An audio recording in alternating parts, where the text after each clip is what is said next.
Welcome to another episode of Mike's Money Picks. Today on the podcast, we're going to be breaking down the 2024 National Championship game.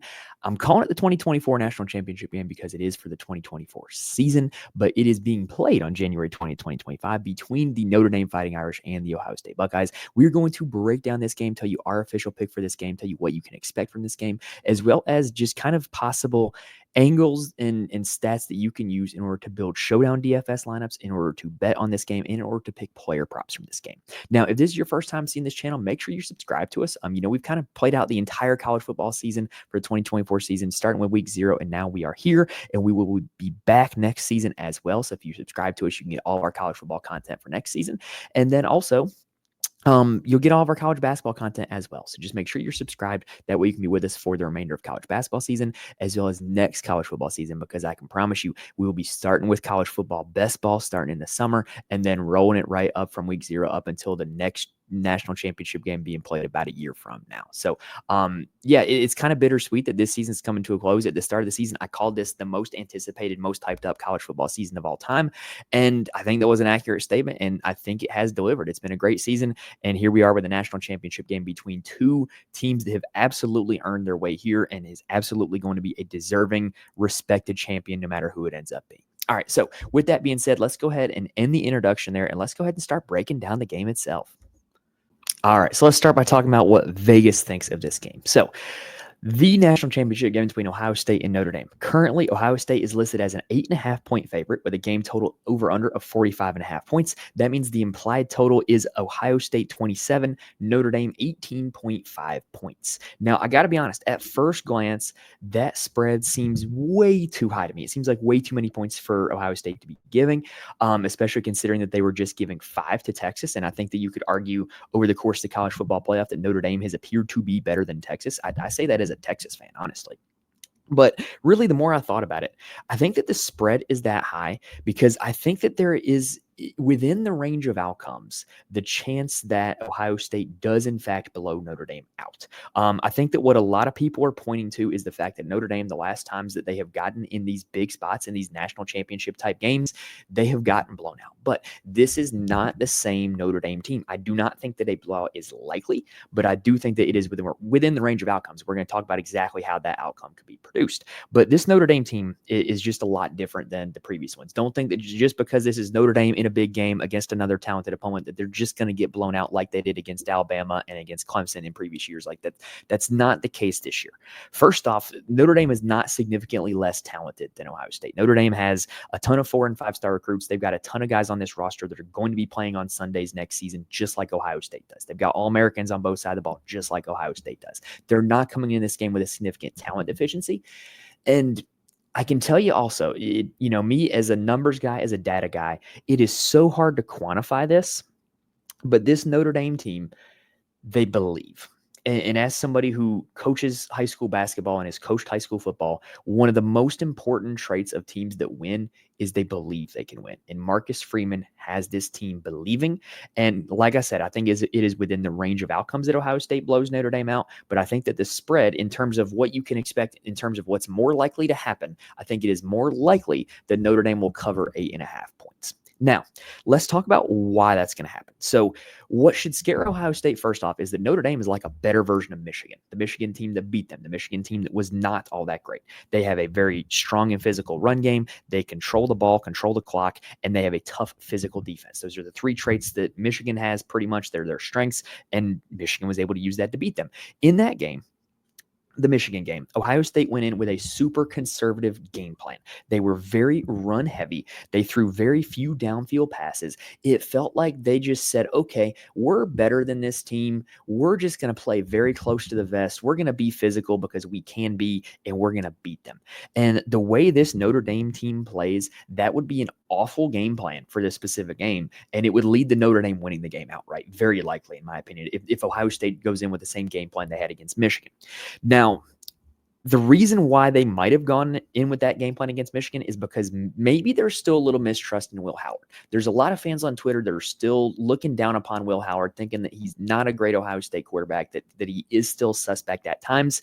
And if Ohio State doesn't trust Will Howard, then it's quite possible that that's going to be their game plan again. But Notre Dame is going to give opportunities for Will Howard to separate himself. And what I mean by that is this: Notre Dame this season, under Al Golden as their defensive coordinator, they play a ton of man coverage. They bring a lot of pressure. What that is going to do is that is going to create one-on-one situations where the corners are kind of put on an island where, Xavier Watts is going to be kind of playing center field, roaming free. But for the most part, the corners are going to be playing one-on-one and Xavier Watts is going to be freelancing, right?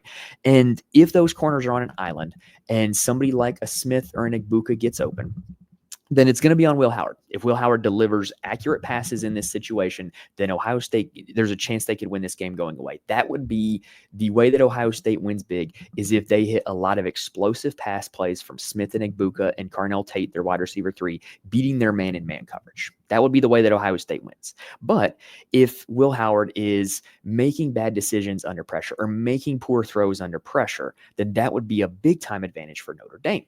Now, let's say that Notre Dame decides to go opposite of what they've shown the entire season. Let's say that Notre Dame plays how Texas did, because Texas, the score doesn't indicate this, but Texas was one play away from beating Ohio State. Let's be honest. Texas, what they did, which virtually took away Jeremiah Smith from the entire game plan, was they played 2 high safeties. They rushed only 4 guys. They kept everything in front of them and limited the downfield explosive plays from the Ohio State offense. If Notre Dame does that, then it would open up the Ohio State run game, which would be of concern for me if I'm Notre Dame, because Penn State had a lot of success with their run game for 3 quarters until Notre Dame kind of finally rose up and shut it down in the 4th quarter, where they went to their more traditional style of leaving the corners on an island, daring the wide receivers to beat them, and the Penn State wide receivers could not beat them. So that's kind of what you can expect on that side of the ball when Ohio State has it and Notre Dame's on defense. Let's look at the other side of the ball. So I think the range of outcomes for the Notre Dame offense is fairly narrow. I think they are pretty much a lock to score between 17 and 27 points. Mike Denbrock, Notre Dame's OC, he has shown kind of an adaptability over the course of the season, just this kind of ability to adjust in game and call what needs called for the situation for his team to make yards and score points. Like, they don't really have like a one true big play that's their calling card, or like a one true go-to wide receiver or anything like that. Like, they just do whatever the situation requires of them to score points. And they don't generate a whole lot of explosive plays because of their personnel, but they do what is necessary to put the ball in the end zone. And also, and the NFL has shown this over this weekend, where you have teams like, Washington and Detroit scoring a lot of points. And Notre Dame showed this season as well. When a team has 4 downs to get a first down, it becomes a lot easier. Life becomes a lot easier to get first downs and score points. And Notre Dame is a team that they will be aggressive and they will go for it on 4th and short. And I think that plays to their advantage as well. That's part of Marcus Freeman's coaching style, right? Now, we've also talked about, if you listen to our DFS podcast all season long, about the limitations of Riley Leonard and Jeremiah Love's rushing volume, where Notre Dame has kind of limited their carries as the season has gone on. Well, this is the national championship game. There's no reason to hold anything back. I expect Jeremiah Love and Riley Leonard to play full heavy workloads and to be run quite a lot, because I do think that Notre Dame's path to success in this game is with running the football, and especially with the quarterback run. And I think that really what this game is going to come down to is the red zone itself. Which team punches the ball in the end zone? Which team kicks field goals? It was the undoing of Texas against Ohio State when they had 1st and goal on the 1-yard line and the drive ended with 7 points for Ohio State. If Notre Dame is punching the ball in the end zone, which they should be able to do with their QB and running back run game, then I really do think Notre Dame is going to win this game. Like I said, as a data guy, it's so hard to quantify this, but just this Notre Dame team, they just do things that, the numbers can't really explain, where they just get things done. They just make plays and find a way to win.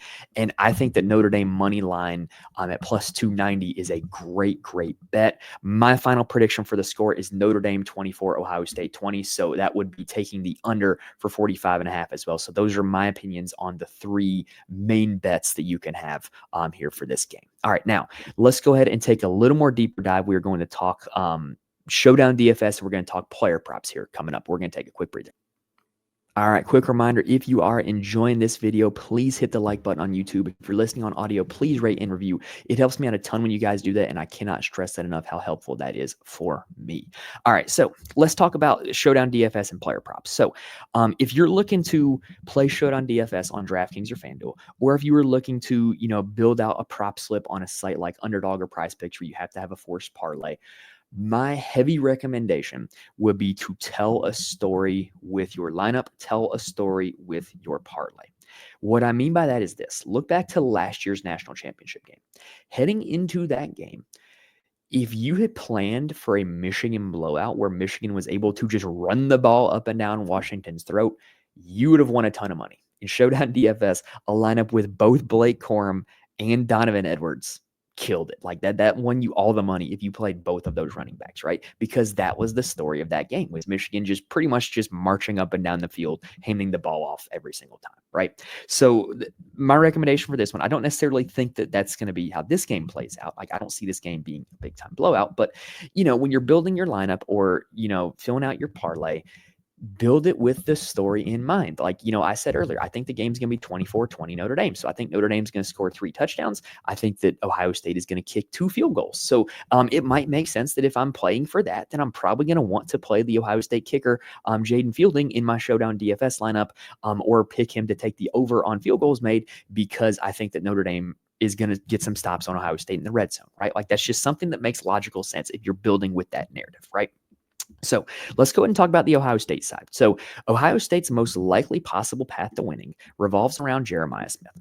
And like I said earlier, Notre Dame plays a ton of man coverage. If there is one guy in the entire FBS that is going to beat man coverage, it might be Jeremiah Smith.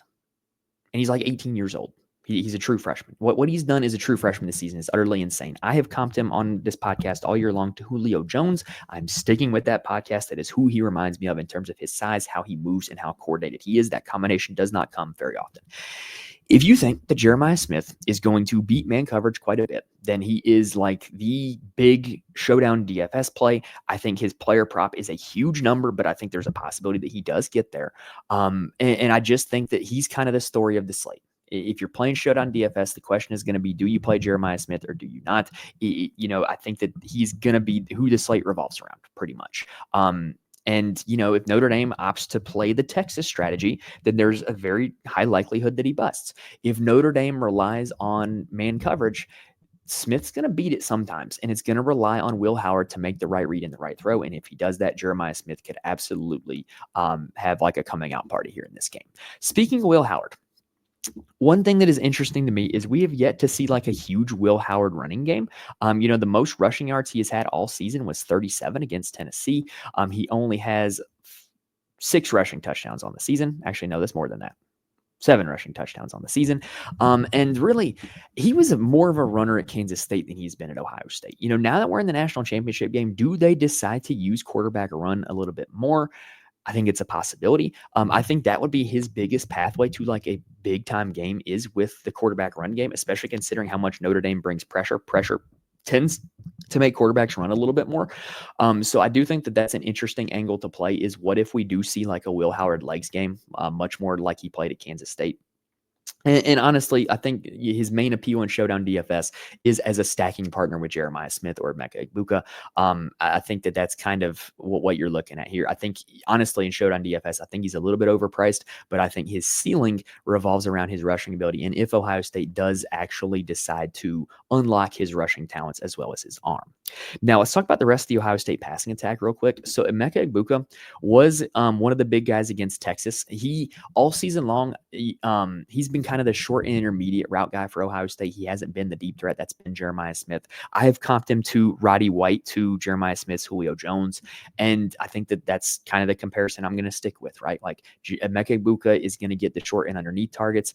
And against pressure, there's merit to playing a guy like this because he's going to get open quicker than Jeremiah Smith will. So I don't necessarily think you have to pick one or the other, Egbuka and Smith, but I do think that they kind of play against each other. But Egbuka is certainly more volume-based than Smith. Egbuka is going to need more total catches and more total yards to give you a lot of fantasy points than Jeremiah Smith will. Jeremiah Smith could catch 165-yard touchdown. Egbuka is going to need probably 5 or 6 catches to get to 65 yards.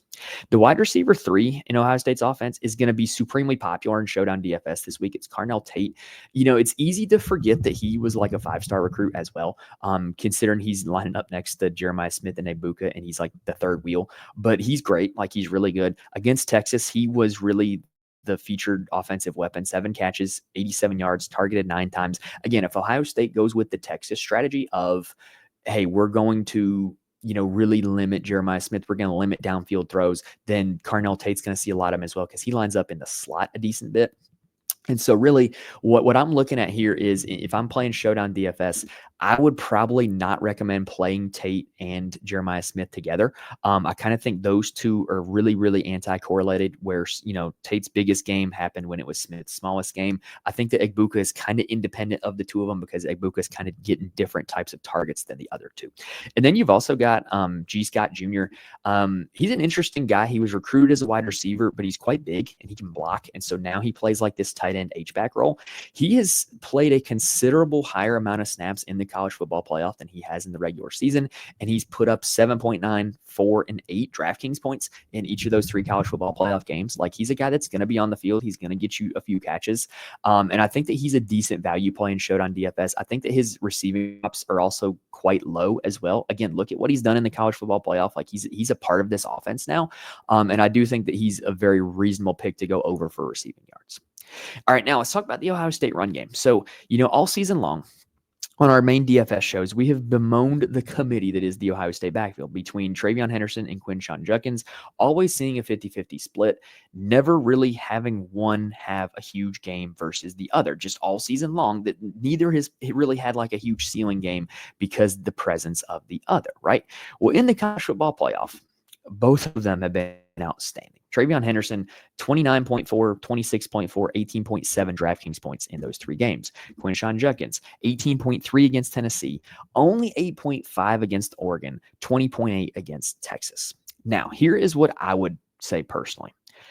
I think that this is more of a Judkins game than a Henderson game. TreVeyon Henderson is really dependent on big plays to score fantasy points or to pile up a lot of yards, whereas Judkins is more touchdown dependent.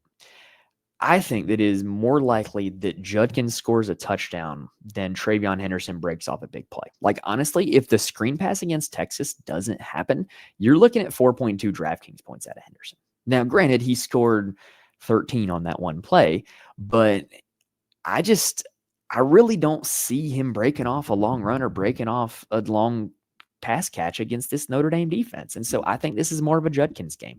And really, when you look at Judkins, look at his last 3 games. 2 touchdowns against Tennessee was great. No touchdowns against Oregon, not great. 2 touchdowns against Texas, great. Like, he is very touchdown dependent for his fantasy scoring. And I think this is more of a Judkins game than a Henderson game. That's just my read on the situation.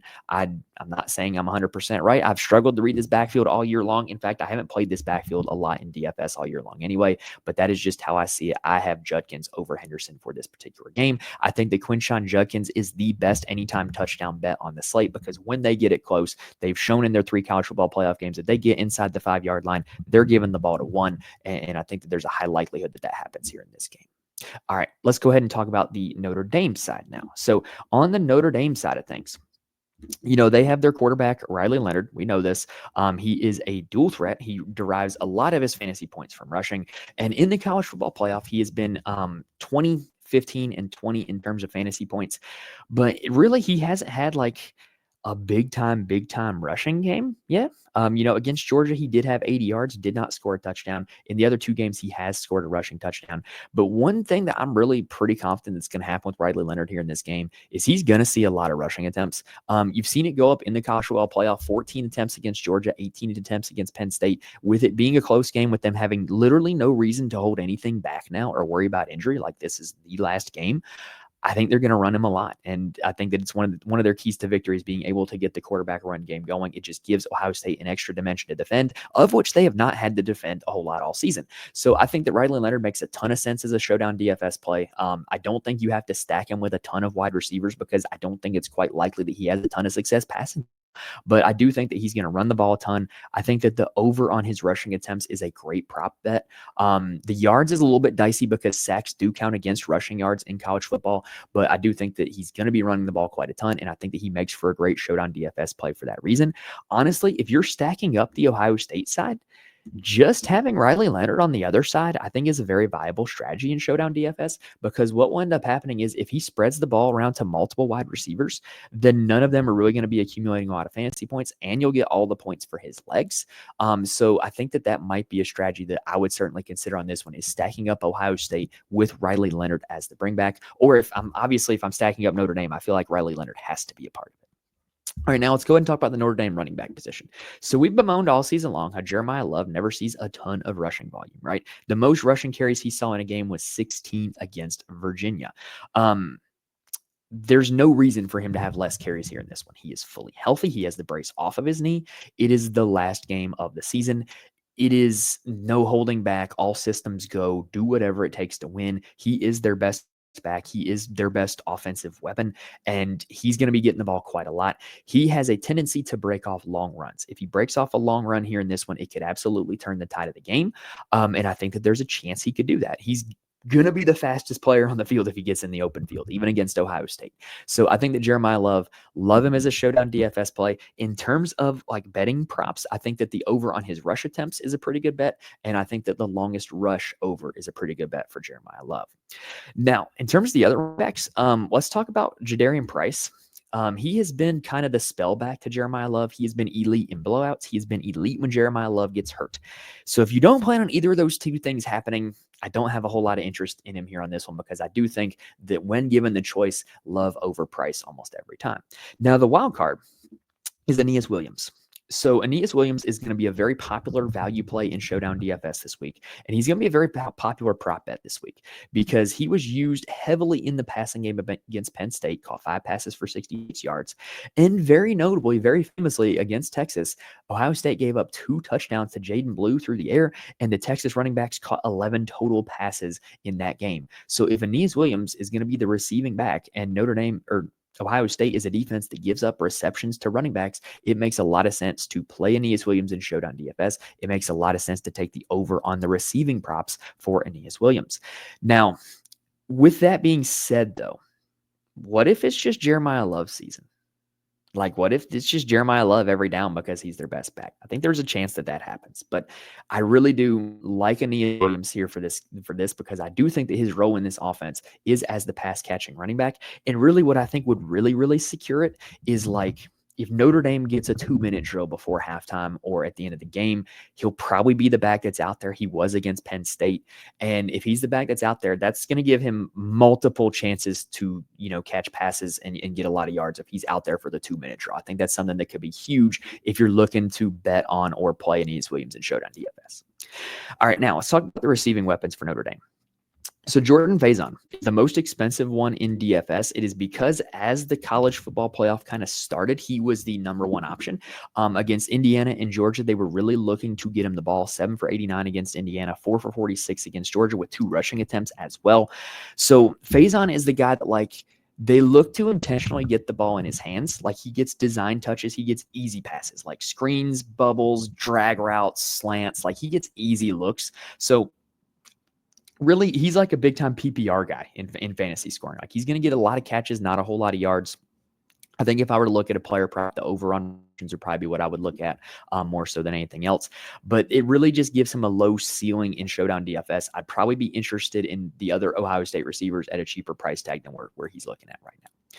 Now, speaking of those other receivers, there is Bo Collins, the inconsistent producer, but he has a clear role on this Notre Dame team. His role is he is a big-bodied possession contested catch receiver. And so he's a red zone weapon for this team. If they get in the red zone, it's quite likely he's going to get a few targets. I think in terms of betting his props, he makes the most sense as an anytime touchdown bet. Not the biggest interest in him in Showdown DFS, though. Now, the guy I do have a lot of interest in is Jaden Greathouse. So Jaden Greathouse, I think he's going to be popular in Showdown DFS because of the game he's coming off of. He had a career game against Penn State. Now, he has shown the ability to break off big plays. Against FSU, he had 5 for 66. He had the long touchdown against Louisville, 16 fantasy points in that game. He came into Notre Dame supremely talented, one of the biggest wide receiver recruits they've ever had, and just really hasn't taken off until now. And so how many times over the course of a college football season have we seen a guy really develop and transpire into a star player over the course of the end of the season or the bowl games or the college football playoff, right? And so is Greathouse finally realizing all that talent? I think there's a chance that he is. And so I think he's a supremely appealing play in Showdown DFS because I think that he has a significantly higher ceiling than the other Notre Dame receivers because of not only what he showed last game, but because of the pedigree of him being a supremely talented high recruit that they had a ton of expectations for. So I'm really interested in Jaden Greathouse here in this game. Now, we've kind of bemoaned over the course of the season how Notre Dame does have other receivers that they will get involved, right? Like Chris Mitchell, the FIU transfer, he's probably their speediest wide receiver, but they really don't ever get him the ball. Jaden Thomas, they bring in the red zone and throw it to him occasionally, but he's not super consistent. And then there's the kick returner specialist, Jaden Harrison. But really, it's hard to advocate for any of those three guys. I would be considering it lucky to get a lot of production out of them. Mitchell Evans, though, is another guy I'm interested in. I really think the over on yards for Mitchell Evans is a good bet. At least where the lines are at right now. And I'm not giving the exact lines because depending on what book you're looking at, they might not have it or, they might change it between now and kickoff. So I think the over on yards for Mitchell Evans is a good bet. He is really Riley Leonard's security blanket. He gets a lot of like short targets, dump offs, like on second and medium, third and medium. He gets a lot of looks. If this Ohio State team is going to continue to do what they did against Texas, then I think that Mitchell Evans makes a lot of sense. And I really think that he's a pretty solid value play in Showdown DFS. And like I said, I like the yards for him at the tight end position. All right, so we went ahead and broke down both teams. We gave you our full breakdown of the game. Like I said, I am expecting the Irish to pull it off.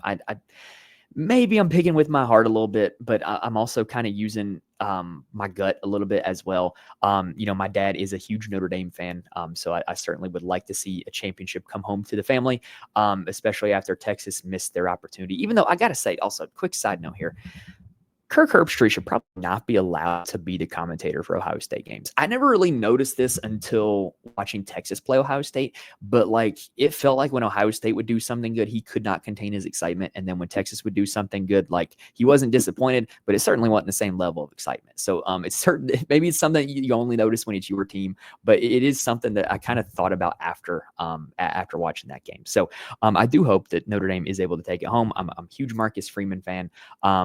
But I also think they're going to be able to do it. I really think that they match up well with this Ohio State team. I think it's going to come down to Will Howard. Is he the real deal or is he not?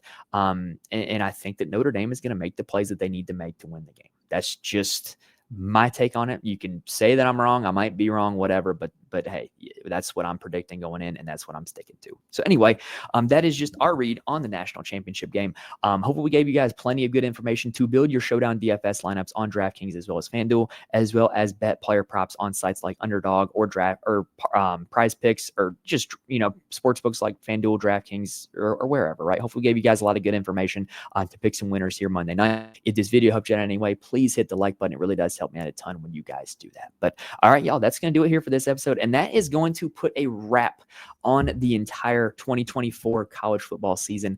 It has been a great ride. And I promise you, we will be back next year. Starting in the summer with best ball content, because I love some best ball drafts, and then rolling right into the season with all of our DFS shows as well. So make sure you're subscribed. That way you can be with us when next season starts.